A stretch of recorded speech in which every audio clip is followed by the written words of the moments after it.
Bonjour, bonjour bien-aimés. Notre Dieu est bon, il est redoutable. Nous sommes ensemble pour la lecture biblique. Que Dieu bénisse sa parole dans nos cœurs. Nous allons lire dans 2 Rois 15, Osée chapitre 8, Tite, le premier chapitre. Nous avons fini 2 Timothée qui a 4 chapitres. Nous allons lire les psaumes 104, du verset 24 au verset 35, les proverbes 26, le verset 27. Merci Seigneur Jésus-Christ pour ce temps que tu nous accordes. Laisse que l'honneur et la gloire montent à toi, toi en qui il n'y a aucune ombre de variation. Merci pour ta parole dans nos cœurs. Merci pour le Saint-Esprit qui est à l'œuvre et qui nous conduit dans ton amour. Au nom de Jésus-Christ, Amen. Amen, amen. Que Dieu vous bénisse, bien-aimés dans le Seigneur. Nous allons commencer par 2 Rois au chapitre 15. Je vais mettre la lecture déjà faite et nous allons lire les psaumes et les proverbes. Comme nous avons l'habitude 2 fois, pas toutefois, mais 2 fois de les faire aussi. Nous commençons par 2 Rois au chapitre 15.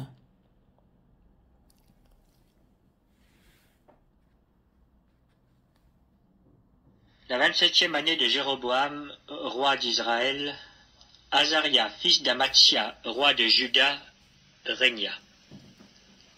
Il avait 16 ans lorsqu'il devint roi, et il régna 52 ans à Jérusalem.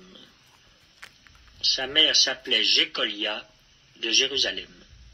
Il fit ce qui est droit aux yeux de l'Éternel, entièrement comme avait fait Amathia son père.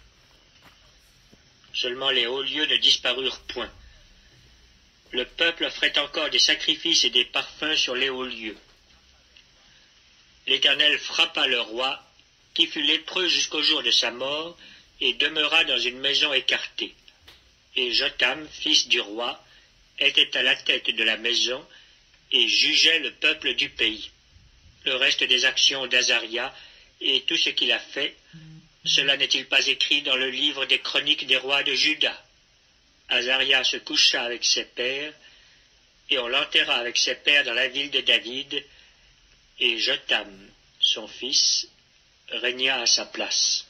La 38e année d'Azaria, roi de Juda, Zacharie, fils de Jéroboam, régna sur Israël à Samarie.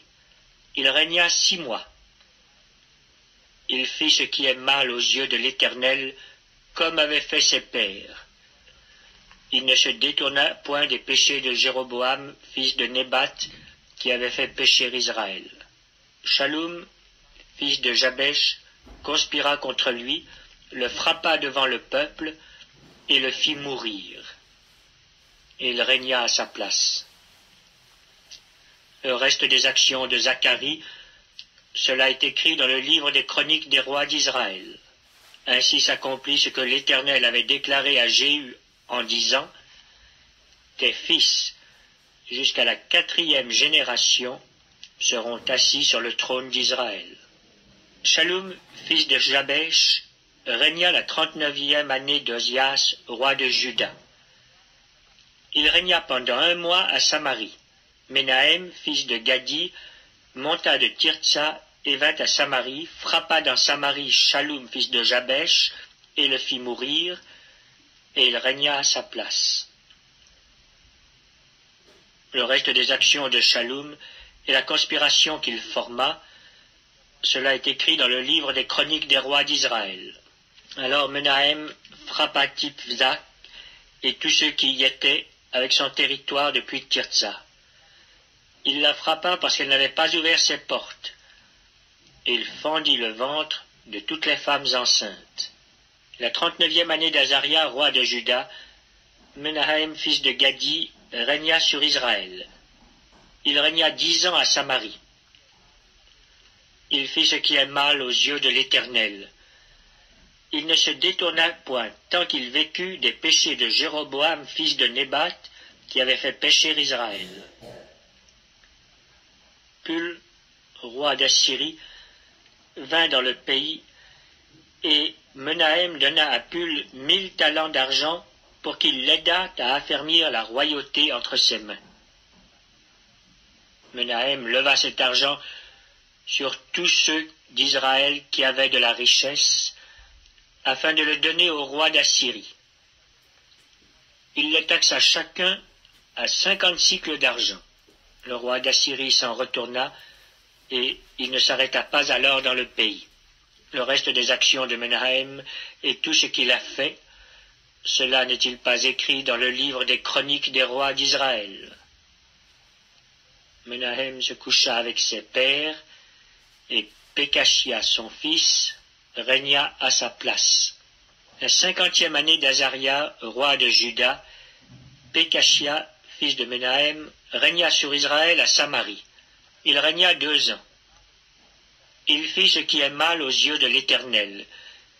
Il ne se détourna point des péchés de Jéroboam, fils de Nébat, qui avait fait pécher Israël. Péka, fils de Remalia, son officier, conspira contre lui. Il le frappa à Samarie dans le palais de la maison du roi, de même qu'Argob et Arié. Il avait avec lui 50 hommes d'entre les fils des Galaadites. Il fit ainsi mourir Pékachia, et il régna à sa place. Le reste des actions de Pékachia et tout ce qu'il a fait, cela est écrit dans le livre des chroniques des rois d'Israël. La 52e année d'Azaria, roi de Juda, Pékar, fils de Remalia, régna sur Israël à Samarie. Il régna 20 ans. Il fit ce qui est mal aux yeux de l'Éternel. Il ne se détourna point des péchés de Jéroboam, fils de Nébat, qui avait fait pécher Israël. Du temps de Péka, roi d'Israël, Tiglath-Pileser, roi d'Assyrie, vint et prit Ijon, Abel-Beth-Maaka, Janoak, Kédesh, Hatzor, Galaad et la Galilée, tout le pays de Nephtali, et il emmena captifs les habitants en Assyrie. Osée, fils d'Éla, forma une conspiration contre Péka, fils de Remalia, le frappa et le fit mourir. Et il régna à sa place la 20e année de Jotam, fils d'Ozias. Le reste des actions de Péka et tout ce qu'il a fait, cela est écrit dans le livre des chroniques des rois d'Israël. La 2e année de Péka, fils de Remalia, roi d'Israël, Jotam, fils d'Ozias, roi de Juda, régna. Il avait 25 ans lorsqu'il devint roi, et il régna 16 ans à Jérusalem. Sa mère s'appelait Jérusha, fille de Tsadok. Il fit ce qui est droit aux yeux de l'Éternel. Il agit entièrement comme avait agi Ozias, son père. Seulement les hauts lieux ne disparurent point. Le peuple offrait encore des sacrifices et des parfums sur les hauts lieux. Jotam bâtit la porte supérieure de la maison de l'Éternel. Le reste des actions de Jotam et tout ce qu'il a fait, cela n'est-il pas écrit dans le livre des chroniques des rois de Juda? Dans ce temps-là, l'Éternel commença à envoyer contre Juda Retzin, roi de Syrie, et Péka, fils de Remalia. Jotam se coucha avec ses pères, et il fut enterré avec ses pères dans la ville de David, son père. Et Akaz, son fils, régna à sa place. Alléluia. Et Akaz, son fils, régna à sa place. Excusez-moi pour la voix. Alors, nous allons aller dans le livre de Osée au chapitre 8. Osée, chapitre 8. Il n'y a pas beaucoup de versets. Osée 8. Osée, chapitre 8. Embouche la trompette. L'ennemi fond comme un aigle sur la maison de l'Éternel, parce qu'ils ont violé mon alliance et transgressé ma loi. Ils crieront vers moi, mon Dieu, nous te connaissons, nous, Israël. Israël a rejeté le bien, l'ennemi le poursuivra. Ils ont établi des rois sans mon ordre et des chefs à mon insu. Ils ont fait des idoles avec leur argent et leur or, c'est pourquoi ils seront anéantis. L'Éternel a rejeté ton vœu, Samarie. Ma colère s'est enflammée contre eux. Jusqu'à quand refuseront-ils de se purifier? Il vient d'Israël un ouvrier, l'a fabriqué, et ce n'est pas un Dieu. C'est pourquoi le veau de Samarie sera mis en pièces.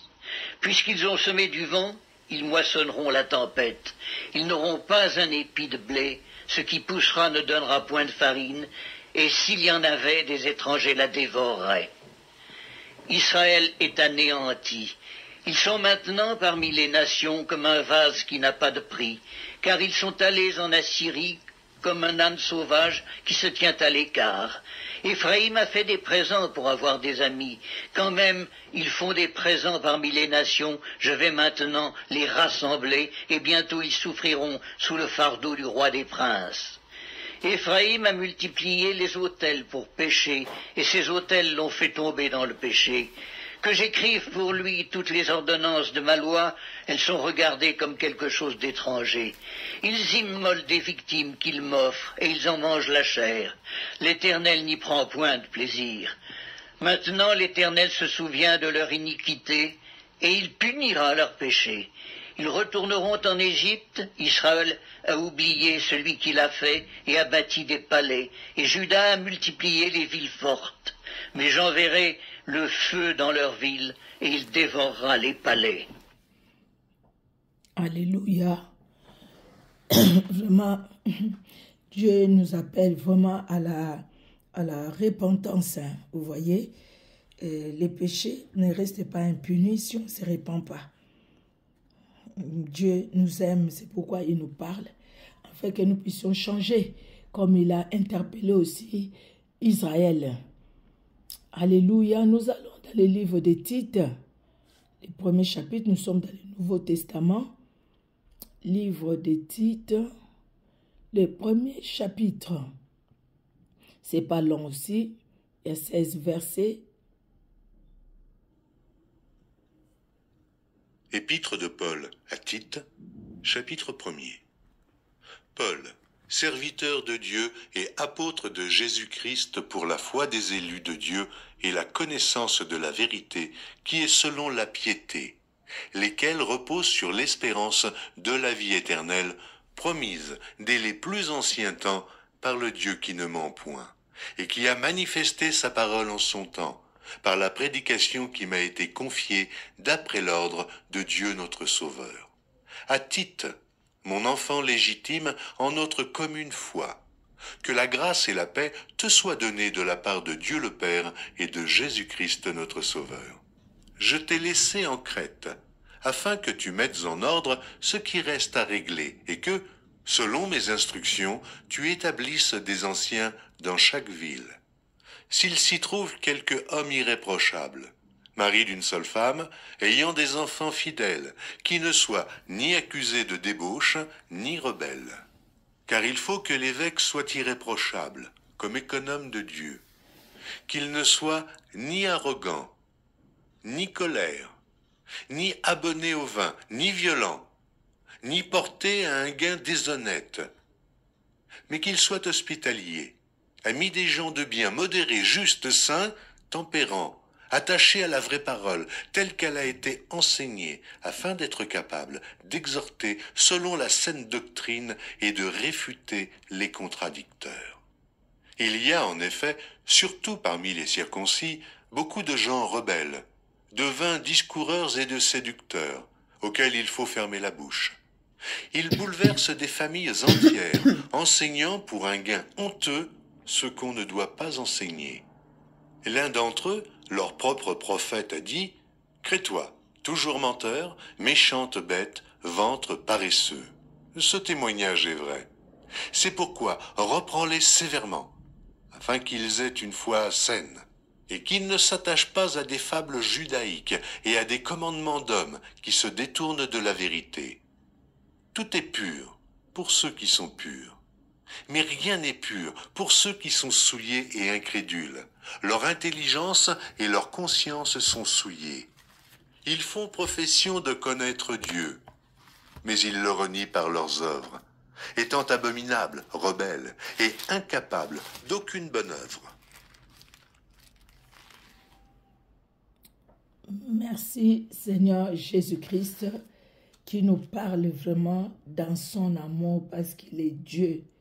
Tout est pur pour ceux qui sont purs, mais rien n'est pur pour ceux qui sont souillés et incrédules. Leur intelligence et leur conscience sont souillées. Dieu nous aime. Paul qui parle à Tite, voilà la responsabilité. Je t'ai laissé en Crète afin que tu mettes en ordre ce qui reste à régler et que selon mes instructions, tu établisses des anciens dans chaque église et les caractéristiques de ces anciens dans chaque église. Nous allons aller, bien-aimés, nous allons lire dans les psaumes 104, de 24 à 35. Alors, les psaumes 104, voilà, de 24 à 35. Que tes œuvres sont en grand nombre, ô Éternel. Tu les as toutes faites avec sagesse. La terre est remplie de tes biens. Voici la grande et vaste mer. Là se meuvent sans nombre des animaux petits et grands.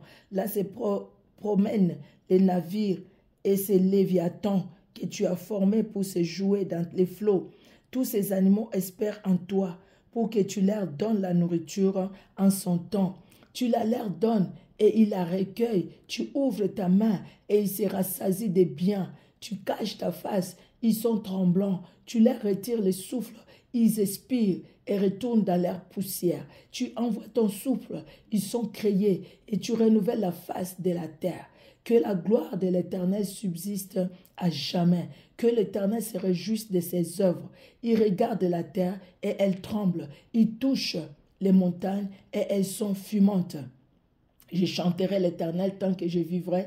Je célébrerai mon Dieu tant que j'existerai. Alléluia. Que mes paroles lui soient agréables. Je veux me réjouir en l'Éternel. Que le pécheur disparaisse de la terre et que les méchants ne soient plus. Mon âme bénit l'Éternel. Louez l'Éternel. Alléluia. Nous allons finir par le livre des Proverbes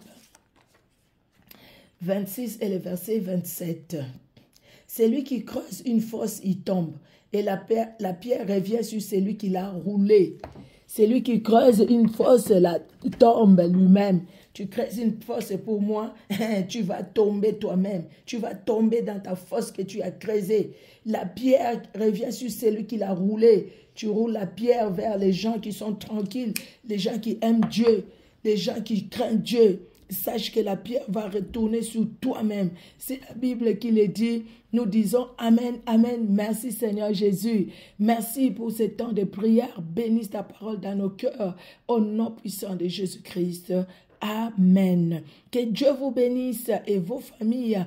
Vous qui nous suivez sur Facebook et vous qui nous suivez sur YouTube. Soyez bénis. Au revoir.